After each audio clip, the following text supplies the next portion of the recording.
If you're applying to study Japanese in Japan, you might have heard of the 150-hour study requirement.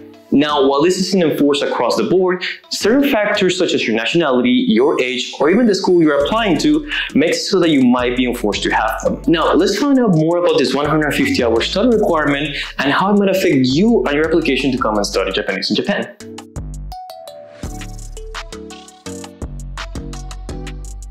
What exactly is the 150-hour study requirement? This is a requirement brought in by Japanese immigration and is enforced on some group of people that are trying to study Japanese in Japan. This includes those who haven't finished high school, since most Japanese language school requires students to have a high school diploma. It also includes applicants who are older than 30 years old and also students who graduated more than 5 years ago. Sometimes, school enforces requirements for all applicants, and other times, it's the country you're coming from that enforces it.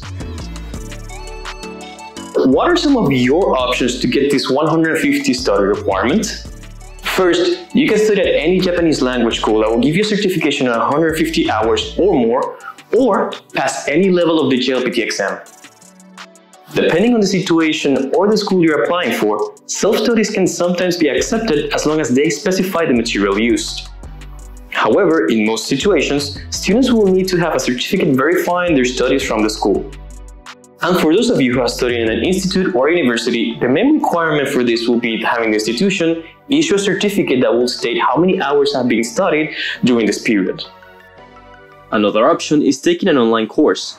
Some online courses, like our 12-week Akamonkai beginner course, even give you a certificate to verify that you've completed 150 hours of study. For those of you who might be interested in these options, please make sure to check the description down there for more information. So, does that mean you can't study Japanese as a complete beginner? This depends on your school, but most of our partner Japanese schools are experienced at teaching students of all levels, with or without a background in Japanese. Tips for preparing for a language school. Although in many schools you can start as a complete beginner, we do highly recommend learning the basics such as hiragana and katakana to make your life easier when you arrive in Japan. For those who don't know where to start, we create an app called Hiragana Quest that helps you learn hiragana and katakana in a fun and easy way. As mentioned previously, some Japanese language schools do enforce these 150-hour study requirements when you're applying for your Japanese visa. If you fall into this category, please make sure to contact us at Google Nihon for all the options available to you. As always, don't hesitate to get in contact with us at Google Nihon for any of your inquiries.